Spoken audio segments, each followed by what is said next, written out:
Bismillahirrahmanirrahim. Tajus Salatin oleh Bukhari Al-Jauhari. Fasal yang keenam pada menyatakan peri dan perbuatan adil itu. Qala Allah Ta'ala, Inna Allah ya'muru bil adli wal ihsan. Artinya, bahawa sesungguhnya Allah Ta'ala menitahkan akan adil dan ihsan. Bermula, kehendak daripada adil itu kebetulan juga dalam segala perkataan dan segala perbuatan, dan kehendak daripada ihsan itu kebajikan juga dalam keduanya itu. Maka ada keadaan kedua peri ini daripada amat baik pada segala manusia itu, dan terbaik pada segala raja-raja juga. Dan barang siapa daripada segala raja-raja yang tiada ada dua peri ini padanya, tiada dapat dibilangkan raja adanya. Qala Nabi sallallahu alaihi wasallam, al-adlu min ad-din wa quwwati sultan wa fihi salahul khas wal 'am. Artinya, yang adil itu kemuliaan agama juga dan kuat sultan juga, kerana kepatutan, kerenahan dan ketinggian juga. Qala Nabi sallallahu alaihi wasallam, al-sultanul 'adil fi dunya yaumal qiyamah ala manabira minal lu'lu'. Artinya, raja yang adil dalam dunia pada hari kiamat duduk di atas mimbar yang daripada mutiara.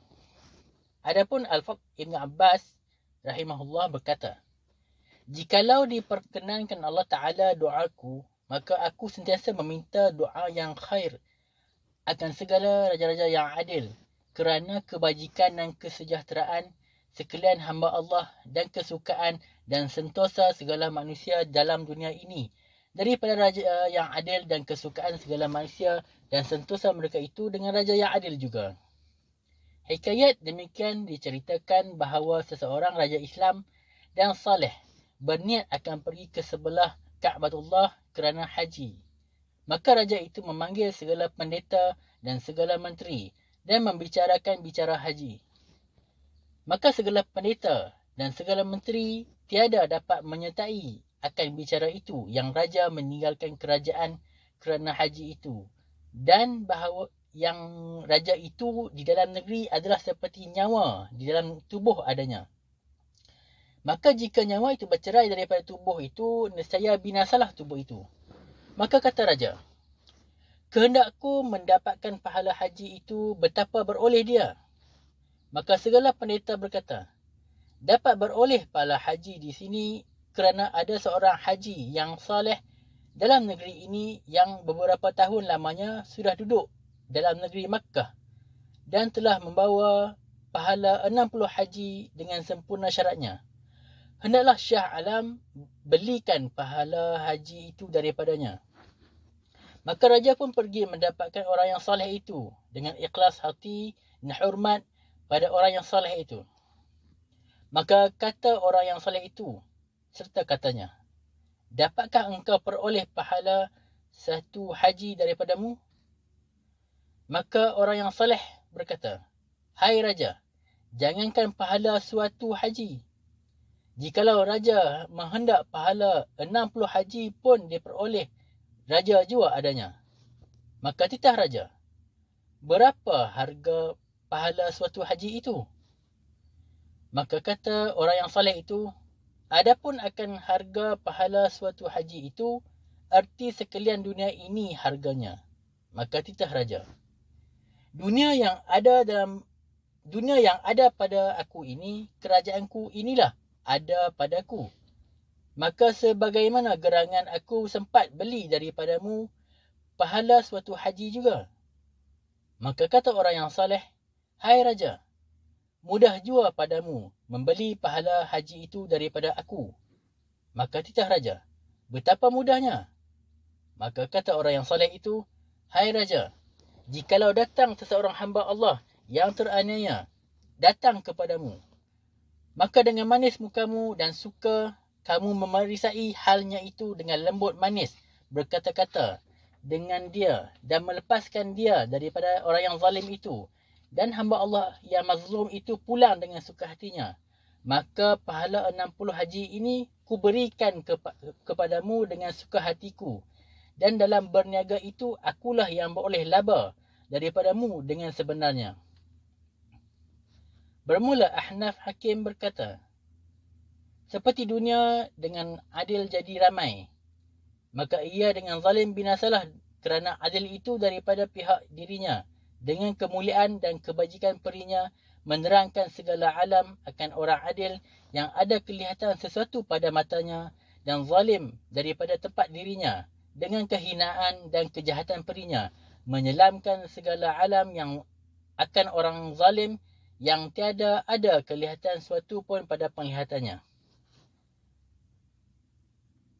Adapun dalam kitab Zakhrijul Muluk dikata bahawa kerajaan itu akan raja yang adil serta nikmat daripada Allah Ta'ala, yang kemudian daripada iman satu nikmat pun tidak ada lebih besar daripadanya, kerana ia mengerjakan pekerjaan kerajaan itu sambil sentosakan dirinya juga dan balanya. Tetapi kerajaan itu akan raja yang zalim, ada suatu beliat, dan kemudian daripada kafir satu beliut pun tiadalah terbesar daripadanya, kerana ia mengerjakan pekerjaan kerajaan itu tiada dengan sebenarnya, hingga ia membinasakan adanya rakyatnya. Adapun dalam kitab Fadail Muluk dikatakan pekerjaan dalam kerajaan daripada raja yang adil itu dalam kerajaannya dan menghukumkan dengan hukum yang adil pada sehari juga terlebih pahala daripada 60 tahun sembahyang yang adanya. Dan pada hari kiamat beroleh naung arash Allah akan naungan raja adil itu. Dikata pada tiap-tiap hari malaikat Allah Ta'ala membawa berita amal raja yang adil itu sama dengan berita amal segala rakyat yang dalam hukumnya itu. Dan malaikat yang lain menyuratkan kebajikan dan kebaktian raja yang adil itu sama dengan kebajikan dan kebaktian sekalian manusia yang ada dalam kerajaan itu. Sedang sesuatu rakaat sembahyang raja yang adil itu sama dengan 1000 rakaat sembahyang rakyat itu dibilang pahalanya. Maka apa jua yang terlebih daripada pangkat ini, bahawa amal seorang raja yang adil itu disamakan dengan sebanyak amal sekalian manusia yang ada di dalam hukumnya itu. Bermula pada antara raja yang adil dan raja yang zalim dalam hadis di bawah ini. Qala Nabi SAW, Inna ahabban nasi ilallah yawmal qiyamah wa aqrabuhum minhu majlisan imamun adil. Artinya, bahawa sesungguhnya terlebih kasih daripada segala manusia kepada Allah Ta'ala pada hari kiamat, dan yang duduk terlebih hampir padanya daripada segala mereka itu, itulah raja yang adil. Qala Nabi SAW, Ra'in lam yarham ra'iyatahu haramallahu alaihi al-jannah. Artinya, barang siapa daripada segala raja-raja yang tiada mengasih rakyatnya itu, diharamkan Allah Ta'ala atas syurga daripadanya. Qala Nabi SAW, Man waliya amran min umuril muslimin thumma laqa babahu duna zawil hajah aghlaqallahu dunahu baba rahmatihi inda hajatih. Artinya, barang siapa jadi raja dan ada penghulu atas suatu pekerjaan daripada segala pekerjaan orang-orang Islam, dan ia menutup pintu rumahnya akan mereka itu yang berkehendak sesuatu kepadanya, nescaya maka Allah Ta'ala menutup pintu rahmatnya padanya tak kala ia berkehendak akan sesuatu pekerjaan. Adapun dalam kitab Akhlaqus Salatin dikata, sedang Allah Ta'ala menjadikan sekalian manusia dengan bagai peri dan pekerti yang atas peri jalal dan jamalnya itu berlainan semuanya daripada orang baik dan jahat dan Islam dan kafir. Tiada daripada segala raja-raja dan hakim-hakim menghukumkan pada antara mereka itu dengan adil dan insaf, dan demikian memeliharakan faedah kerajaan dan jangan ditaksirkan pada yang patut disiasatkan pekerjaan yang harus dikerjakan itu, kerana pada tempat dan ketika yang patut disiasatkan harus ia siasatkan, dan pada tempat dan ketika yang patut dikasihankan harus ia kasihankan juga.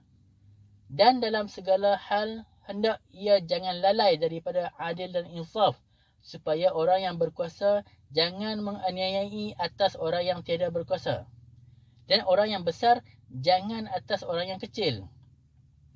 Dan raja itu sendiri jangan melebih dan mengurang seorang, supaya segala manusia mengingatkan dirinya dan membaki perinya, sehingga dapat segala hamba Allah dengan sentosa dan tetap hatinya mengerjakan kerja agama dan mencari kehidupan. Maka kerana muslihat inilah diberikan Allah Ta'ala pangkat kerajaan dan kebesaran akan seorang hambanya pada antara satu kaum, supaya ia dapat menghukumkan dengan kerasnya dan lembutnya tak kala daripadanya segala orang yang jahat, dan harap padanya segala orang yang baik. Maka haruslah yang raja itu kurang makan dan kurang minum dan kurang tidur, dan jangan menurutkan hawa nafsu, supaya ia dapat mengerjakan pekerjaan kerajaan yang maha sukar itu mengadakan dengan sebenarnya. Adapun segala orang yang ahmak dan bebal daripada segala raja-raja yang ditutup Allah Ta'ala pintu makrifat padanya, daripada kurang budinya dan bicaranya, dijadikannya pangkat kerajaan yang maha mulia itu pohon segala kejahatan dan kebinasaan juga, dan sangkakan itu dengan bicaranya yang salah, bahawa kehendak daripada kerajaan itu yang membesarkan diri itu sia-sia dan sama dengan binatang, dijadikan perinya ia bahawa sentiasa makan, minum dan tidur, dan memberi sakit akan segala hamba Allah. Demikianlah peri dan perbuatan terbanyak daripada segala raja-raja zaman ini, melainkan barang siapa yang ditunjukkan Allah Ta'ala jalan kebenaran padanya, dan terbuka hatinya dan matanya, sehingga memeliharakan dirinya daripada hawa nafsunya dalam pekerjaan kerajaan yang amat sukar mengerjakan dia dengan sebenarnya, dan sangat muskil ia mengadakan dengan perinya. Adapun dalam kitab Adabul Muluk dikata, apabila Allah Ta'ala menjadikan Khalifah Adam AS di atas bumi, maka datang wahyi kepada Adam mengatakan, Ya Adam, pohon perbuatan yang baik juga dan segala anak cucu engkau atas 4 perkataan juga, dan daripada keempat perkataan itu sepatah kata punya aku dan sepatah kata punya engkau. Adapun sepatah kata yang punya aku itu inilah, bahawa hendaknya engkau mengenal keesaan zat aku dan mengetahui segala sifat aku dan menambahi pada aku kebaktian juga. Bermula sepatah kata yang punya engkau itu inilah, bahawa barang perbuatan yang diperbuat olehmu, hendaklah engkau dengan tahumu dan bicaramu dan budimu berbuat dia. Bermula sepatah kata yang ada pada antaraku dan engkau itu inilah, bahawa datang daripada engkau doa dengan ikhlas, dan daripada aku kabul doamu itu.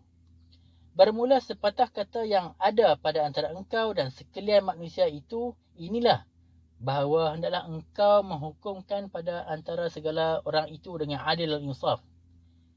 Adapun dalam kitab Adabus Salam berkata, tiada akan raja yang adil itu mengetahui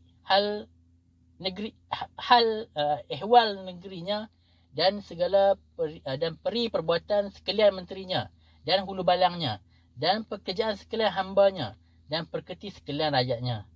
Maka barang siapa yang ada dengan ingatnya, demikian juga dalam kerajaan, ialah raja yang adil dengan perketinya, kerana apabila ia tahu baik jahat segala yang bergantung dengan kerajaan itu, ia dapat dibicarakan akan kebajikan kerajaan itu. Tetapi pengetahuan hal ehwal ini tiada ia beroleh melainkan dengan diperisai, dan perisai itu tiada melainkan dengan orang yang berpengetahuan dan berbudi dan berbicara, lain daripada segala menteri dan segala hulu balang dan segala orang yang mengerjakan kerajaan. Maka hendaklah raja itu yang suka mengerjakan kerana itu memelihara akan beberapa orang yang demikian perinya dan pekertinya, dengan banyak malunya dan kurang tamaknya dan keras imannya. Disuruhkan raja segala orang itu mengeliling negeri, supaya dia melihat mereka itu baik dan jahat negerinya, dan mendengar khabar pekerti segala menterinya, dan mengetahui perbuatan segala hulbalang dan hambanya, dan tahu pekerjaan rakyat negeri itu semuanya, dan disampaikan segala khabar itu kepada raja dengan sempurnanya. Maka seharusnya lah akan segala raja-raja memeliharakan beberapa orang yang demikian, kerana pekerjaan ini akan ganti matanya dan telinganya itu. Dan hendaklah raja itu menggunakan akan mereka itu supaya akan menambah hati mereka dengan dalam segala pekerjaan itu.